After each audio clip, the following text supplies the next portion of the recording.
The alarm bells rang through the lunar station at exactly 3:47 in the morning. Dr. Amanda Foster jumped out of her bed and ran to the communication center. Her hands shook as she put on her uniform. Today was the day humanity had been preparing, for since they first looked up at the stars, a massive alien ship was coming to Earth. Amanda looked through the giant window of the station and saw it. The ship was beautiful and scary at the same time. It was 3 times bigger than anything humans had ever built. Its surface looked like it was made of silver and gold mixed together. Strange lights moved across its hull like dancing fireflies. The ship called itself the Starweaver. Inside were the most important aliens in the galaxy. They called themselves the Galactic Confederation. Amanda had studied their messages for months. These aliens controlled hundreds of worlds and thousands of different species. Now they wanted to meet humans. Jake Martinez ran into the room. He was Amanda's best helper and friend. His face was red from running through the station's long hallways. "Amanda, they're asking to come aboard our station," Jake said. He was breathing hard. "The alien leader wants to meet you personally." Amanda felt her heart beating fast. She was the director of alien relations for all of Earth, but she had never actually met a real alien before. Nobody had. All they knew about these creatures came from radio messages and computer data. "Tell them yes," Amanda said. "But give us 6 hours to prepare everything." Jake nodded and ran back to the communication room. Amanda sat down in her chair and tried to think clearly. She had trained for this moment for years. But now that it was really happening, she felt very small and scared. The alien leader was named Zethkar. He was from a species called the Vorthak. From the pictures they had sent, he looked like a walking crystal. His body was clear like glass but sparkled with inner light. Amanda wondered if he was hot or cold to touch. There were other aliens coming too. One was called Lynn. She lived underwater on her home planet and breathed liquid instead of air. Amanda worried about how they would help her breathe on the station. Another alien was Vexthi. She looked like a giant ant but could think and talk, like a human. Her species was special because they all shared the same mind. When one of them learned something, they all knew it instantly. The last alien was Korath. He was a warrior from a planet where everything was dangerous. His people looked like huge lizards that walked on 2 legs. Amanda had heard they were very proud and quick to anger. Amanda walked through the station checking everything. The lunar station New Geneva was humanity's most advanced space facility. It orbited the moon and served as Earth's gateway to space. The station had laboratories, living quarters, communication centers, and dining areas. Everything had to be perfect for their alien guests. She found Chef Bobby Rodriguez in the kitchen. He was a small man with gray hair and kind eyes. Before coming to space, he had cooked for the most important people on Earth. Now he would cook for the most important aliens in the galaxy. "Bobby, we need to prepare a special dinner for our guests," Amanda said. "This might be the most important meal in human history." Bobby smiled and wiped his hands on his apron. "Don't worry, Amanda. I'll make them something they'll never forget. I'm thinking of showing them the best of Earth's food. Maybe some spicy dishes to show how brave and strong humans are." Amanda nodded. That sounded like a good idea. She didn't know much about cooking, but she trusted Bobby completely. Lisa Thompson came running down the hallway. She was Amanda's cultural advisor. Her job was to help humans understand alien customs and help aliens understand human ways. "The aliens are asking about our eating customs," Lisa said. "They want to know if we have any special ceremonies or traditions they should know about." Amanda thought for a moment. "Tell them that sharing food is very important to humans. When we eat together, it means we trust each other and want to be friends." Lisa wrote this down and hurried away to send. The message, Dr. Ben Adams walked up to Amanda. He was the station's head doctor. His job was to make sure everyone stayed healthy and safe. "Amanda, I'm worried about the medical side of this meeting," Ben said. "We don't know anything about alien biology. What if they get sick from our air? What if we get sick from being near them?" Amanda had worried about this too. "We'll have to be very careful. Make sure all your medical equipment is ready, and prepare isolation rooms just in case." Ben nodded and walked away. Amanda could see he was nervous too. The hours passed quickly. Everyone on the station worked hard to make everything perfect. They cleaned every room twice. They checked all the computers and communication systems. They prepared translation devices that would help humans and aliens understand each other. Amanda stood in her office and looked at Earth through the window. The blue and green planet looked so peaceful from space. Soon, Earth would not be alone in the universe anymore. Humans would become part of something much bigger. Jake came back with news. The alien ship is getting ready to send a small shuttle to our station. Sethkar and his team will be here in 2 hours. Amanda took a deep breath. She put on her best uniform and checked her appearance in the mirror. She had to represent all of humanity. She had to make a good first impression. "Let's go welcome our new neighbors to the galaxy," she said. None of them knew that a simple dinner would change everything they thought they knew about humans and aliens forever. The alien shuttle looked like a giant soap bubble floating through space. Amanda watched it approach the station through the observation deck windows. The shuttle was perfectly round and seemed to be made of the same shiny material as the main ship. Strange patterns of light moved across its surface like waves on water. Inside the shuttle were 4 of the most important beings in the galaxy. Amanda felt her stomach twist with nervousness. Everything had to go perfectly. Jake stood beside her with a tablet in his hands. "The docking is complete," he said. "They're asking permission to come aboard." Amanda straightened her uniform one more time. "Tell them we welcome them to New Geneva Station." The airlock door opened with a soft hiss.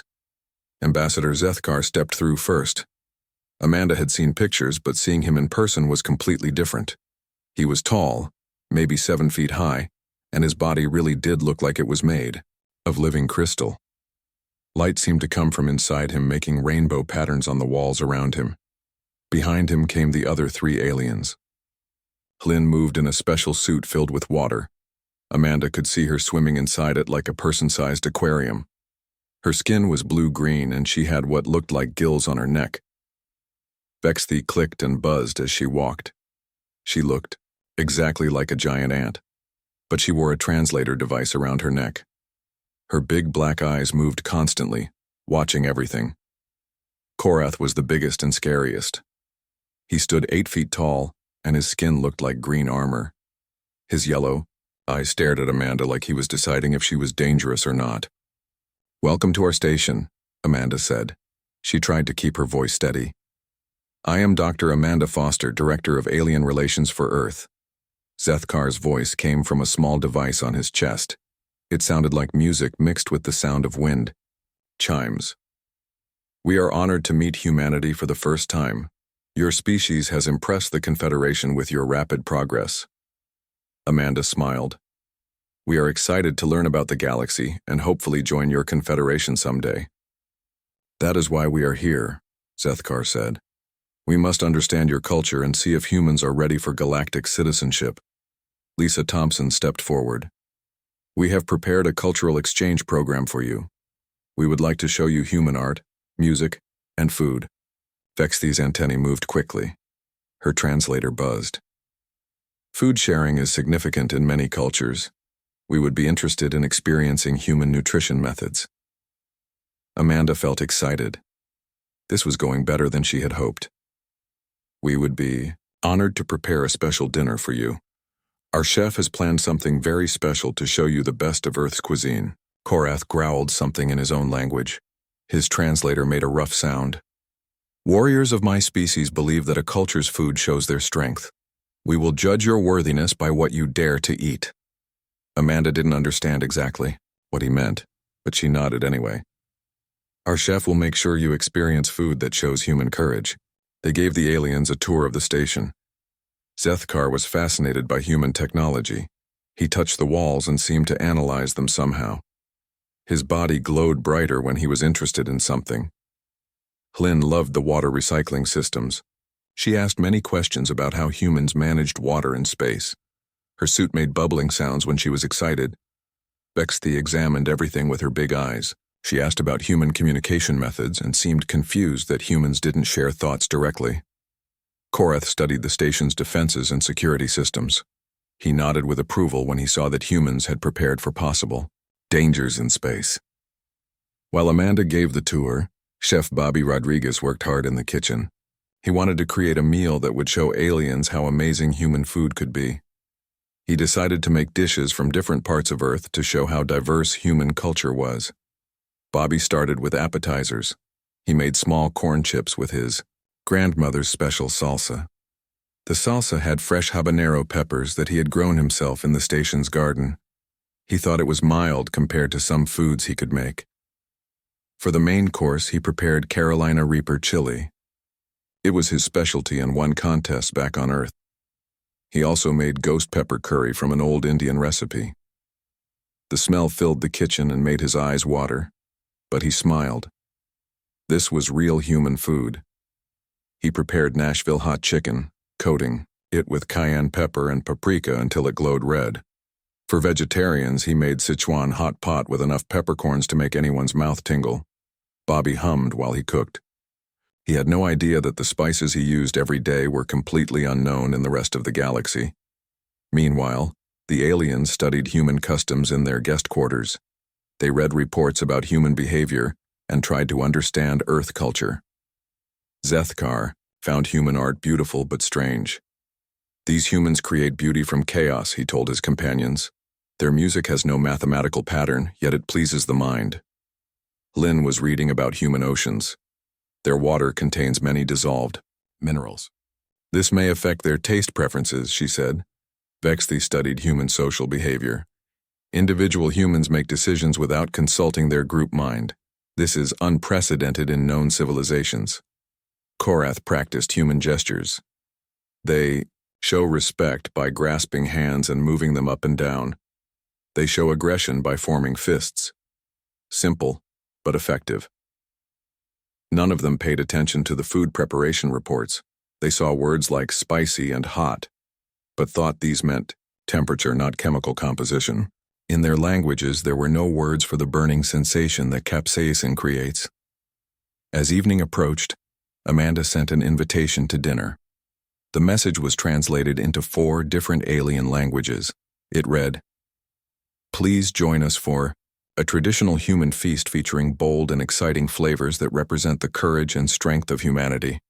The aliens accepted immediately. They were eager to experience authentic human culture. Bobby put the finishing touches on his masterpiece, meal. He tasted the salsa one more time and smiled. It was perfect. Not too hot for humans, but flavorful enough to show what Earth cooking was all about. Amanda prepared the dining room with Earth's best decorations. She placed fresh flowers on the tables and played soft classical music. Everything looked perfect for humanity's first diplomatic dinner. None of the humans realized they were about to serve what the galaxy would soon consider weapons of mass destruction disguised as food. The dining room looked beautiful. Amanda had spent hours making sure everything was perfect. The long table was set with Earth's finest dishes and silverware. Soft music played in the background. Through the large windows, Earth hung in space, like a blue jewel against the black sky. The 4 aliens entered the dining room together. Zethkar's crystal body sparkled in the light from the candles. Lynn's water suit made gentle bubbling sounds as she moved. Vexthy's antennae twitched as she smelled the air. Korath looked around the room like a soldier checking for enemies. "This is beautiful," Zethkar said through his translator. "Your species has excellent artistic sense." Amanda smiled and gestured to the chairs. "Please, sit anywhere you like. We have prepared a special meal to show you the best of human cooking." Lisa Thompson helped the aliens understand how to use human eating tools.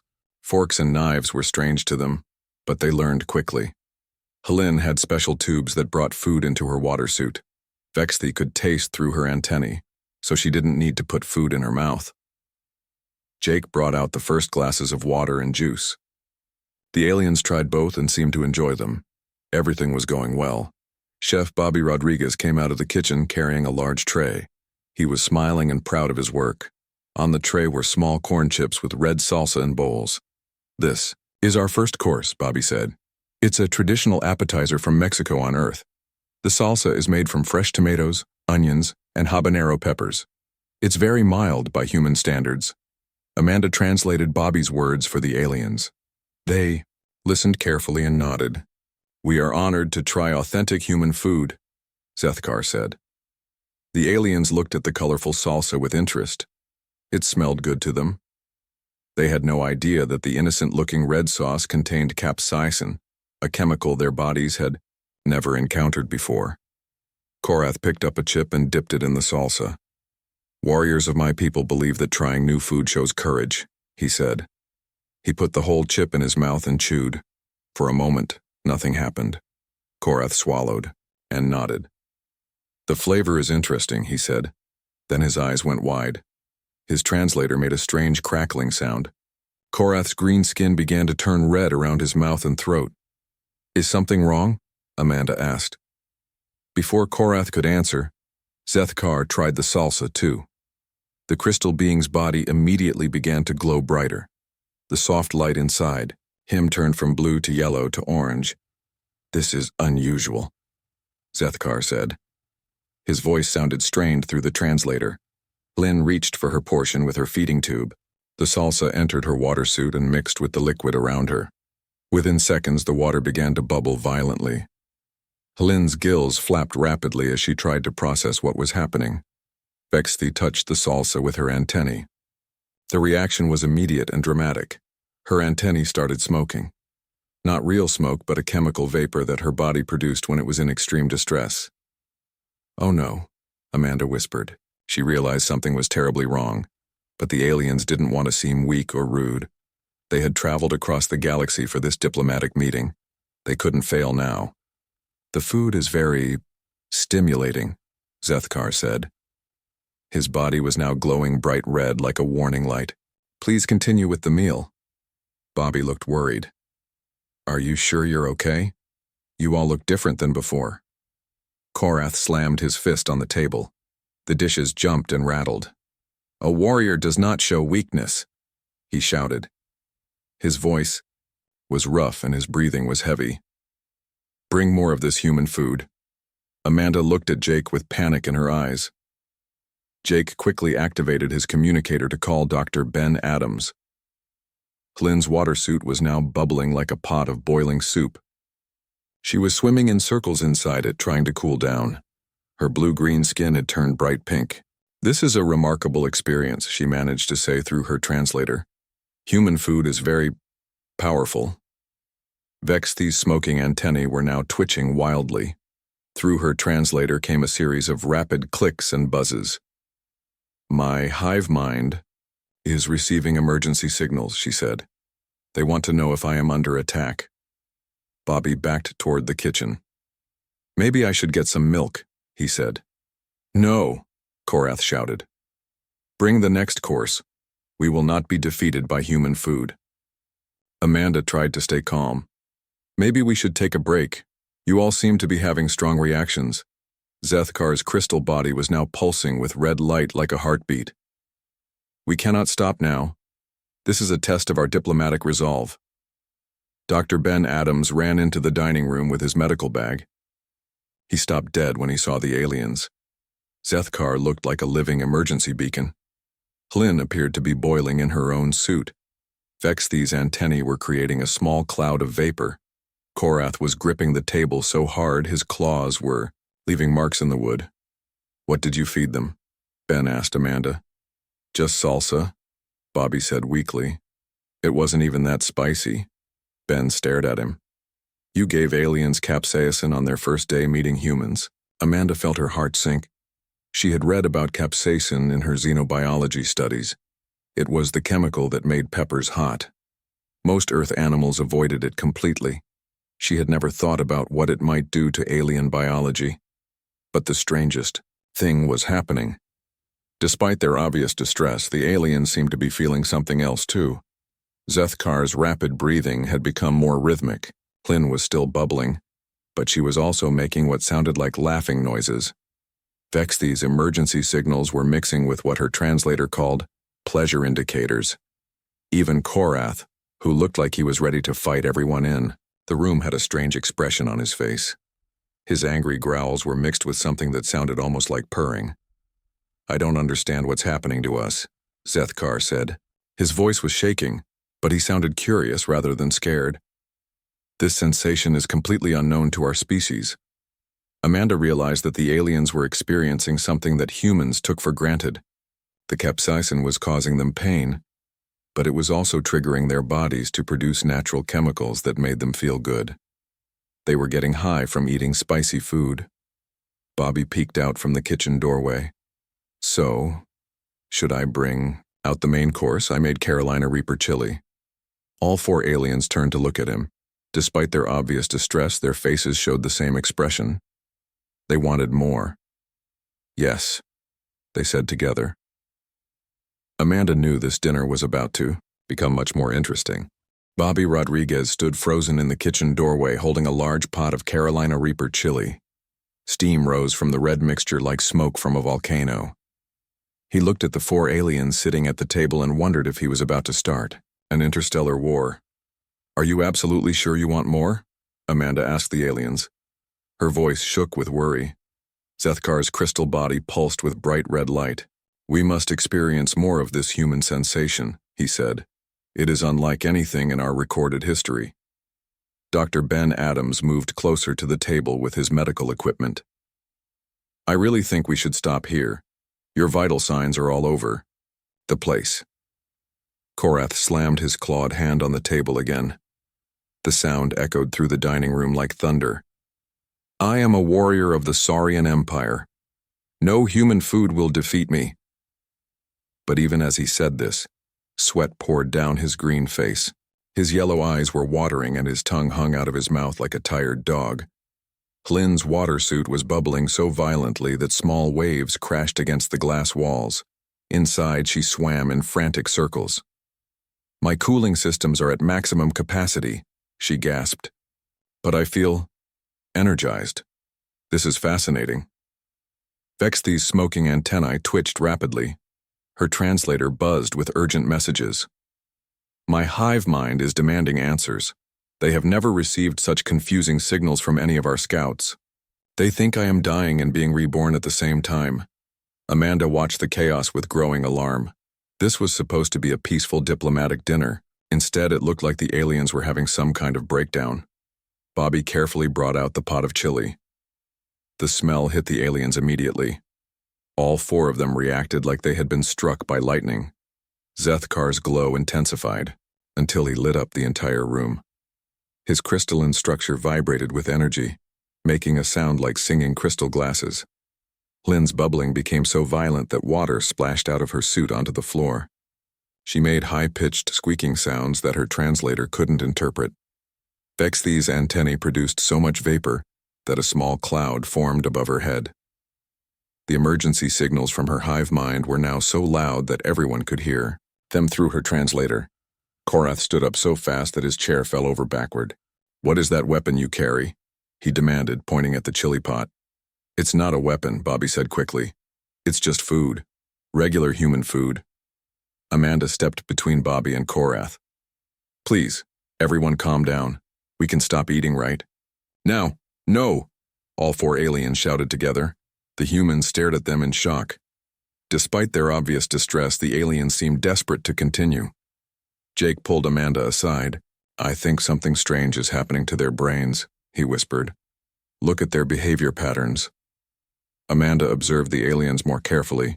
Despite their physical reactions, they seemed almost excited. Zethkar was glowing brighter, but he was also moving more energetically. Lynn was bubbling, but she was making sounds that seemed happy. Vexthi's distress signals were mixed with what sounded like celebration calls. Even Korath, who looked like he was ready to fight everyone, had a strange smile on his face. I think they're getting high, Amanda whispered back to Jake. Dr. Ben Adams overheard her. That's impossible. How could food make them intoxicated? The same way it affects humans, Amanda realized. Capsaicin causes pain, but it also triggers the release of natural chemicals that make you feel good. We're used to it, but they've never experienced anything like this before. Bobby ladled the chili into bowls. The aliens watched his every move like hungry wolves watching a deer. This is our most challenging dish, Bobby announced. Carolina Reaper chili is considered very hot even by human standards. Maybe you should just try a tiny taste. Korath grabbed his bowl before Bobby could finish talking. A warrior does not take tiny tastes. He took a huge spoonful and swallowed it all at once. The reaction was immediate and spectacular. Korath's entire body turned bright red. Steam seemed to rise from his scales. His eyes rolled back in his head and he made a sound somewhere between a roar and a moan. Then he fell over backward onto the floor. "Medical emergency," Dr. Ben Adams shouted. He ran to check on Korath, but before Ben could reach him, Korath sat up. His face was covered in sweat and his breathing was heavy, but he was smiling, the biggest smile anyone had ever seen on a saurian face. "More," he whispered. "I need more." Meanwhile, Zethkar had tried his own spoonful. His crystal body exploded with light so bright that everyone had to cover their eyes. When the light dimmed, he was floating 6 inches above his chair. "I can see colors that don't exist," Zethkar announced. "I can hear the music of the universe. What have you done to us?"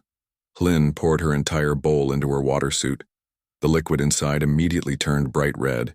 She began swimming faster than anyone thought possible, doing loops and spins like a dolphin at play. "I feel like I could swim across galaxies," she declared. Vexthi touched her antennae to her bowl for just a second. The reaction sent shock waves through her entire hive mind. On her home planet, thousands of her sisters suddenly stopped what they were doing and began dancing. "My entire species is experiencing this sensation simultaneously," Vexthi announced. "We are becoming a hive mind of pure joy." Amanda looked at the chaos around her. One alien was floating in the air babbling about cosmic music. Another was doing water acrobatics in his suit. The third was sending psychic party signals to her entire species. The fourth was lying on the floor demanding more food, while crying tears of happiness. "Jake," Amanda said quietly, "I think we need to call Earth and tell them that first contact is going differently than planned." Bobby stood in the corner still holding his ladle. "Should I get the ghost pepper curry?" he asked innocently. All 4 aliens turned to stare at him with wild, desperate eyes. "Yes!" they screamed together. Amanda realized that humanity had just accidentally discovered the galaxy's most powerful drug, and it was sitting in every grocery store on Earth. 6 hours later, the aliens were finally calm enough to sit in chairs without floating, swimming in circles, or trying to fight the furniture. Dr. Ben Adams had given them special medicine to help their bodies process the capsaicin. The medical bay looked like a battlefield after the war was over. Amanda sat across from Ambassador Zethkar in the station's conference room. His crystal body still glowed faintly pink, like a nightlight that wouldn't turn off completely. The other aliens were there too, looking tired but strangely happy. "I owe you an apology," Amanda said. "We had no idea that our food would affect you this way. We could have seriously hurt you." Zethkar made a sound like wind chimes, laughing. "Dr. Foster, you have given us the most incredible experience in galactic history. We should be thanking you." Korath nodded vigorously. His warrior pride was completely gone, replaced by something that looked like wonder. "I have fought in 100 battles across 50 worlds," he said. "I have faced creatures that could tear apart starships with their bare claws. But nothing, absolutely nothing, has ever challenged me like that small bowl of red liquid." Lynn floated peacefully in her water suit. The violent bubbling had stopped, but she still moved with more energy than before. "My species has lived in the deepest oceans for millions of years," she said. "We thought we had experienced every possible sensation that liquid could provide. We were wrong." Vexthi's antennae twitched gently. "My hive mind is still celebrating," she reported. 3 billion of my sisters felt what I felt today. Our entire civilization is trying to understand what happened. We have no words in our language for this experience." Amanda looked around the table at these powerful beings from advanced civilizations. They all seemed changed somehow. More alive, more curious, more human.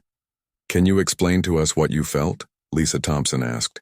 She had been taking notes for hours, trying to understand the alien perspective.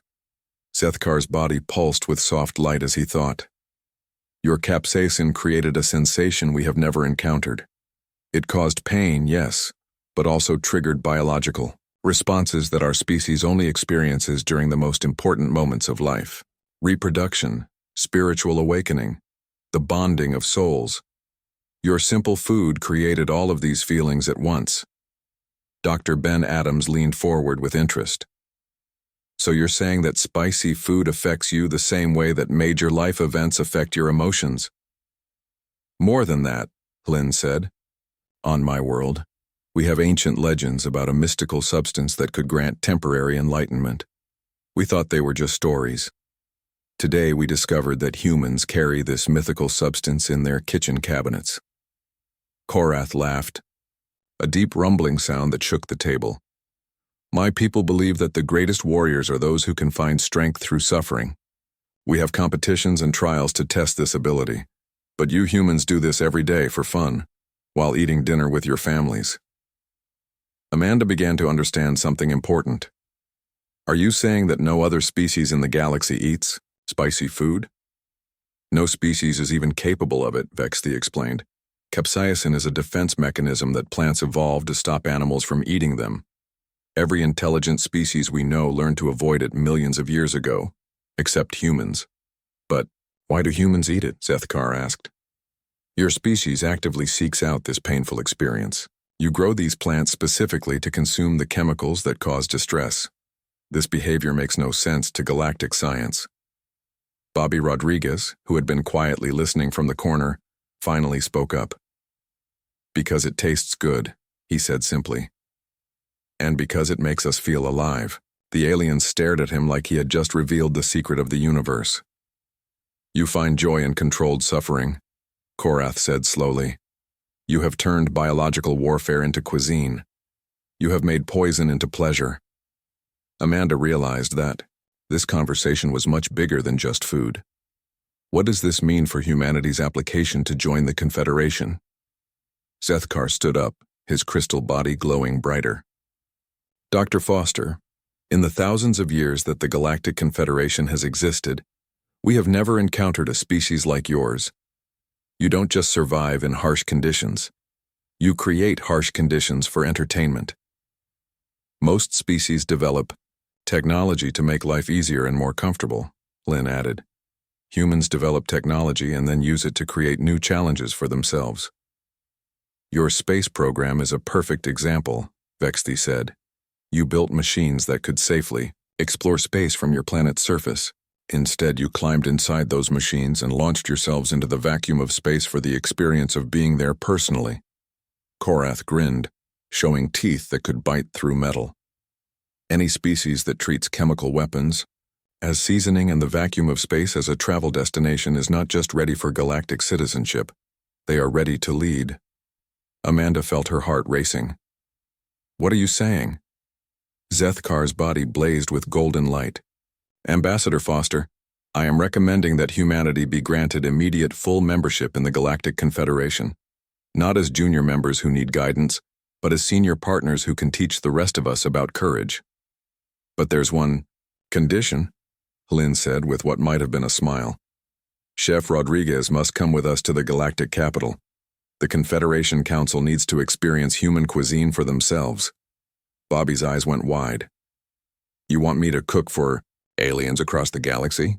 We want you to revolutionize galactic culture, Vexthi said. You will be the first culinary ambassador in Confederation history. Korath slammed his fist on the table one more time, but gently this time. And I want to challenge every warrior in the galaxy to try your Carolina Reaper chili. We will create a new form of combat. Edible combat. Amanda looked out the window at Earth hanging in space. Humanity was about to join a galactic civilization, not because they were peaceful or wise or technologically advanced. They were joining because they were crazy enough to eat poison for fun and call it delicious. Somehow that seemed perfectly appropriate for the human race. When do we start? Amanda asked. Sethkar's laughter sounded like a symphony of crystal bells. The galaxy has been waiting for humanity without knowing it. We start today. Chef Bobby Rodriguez began planning a menu that would change the universe. Forever. He was already thinking about what would happen when aliens tried wasabi.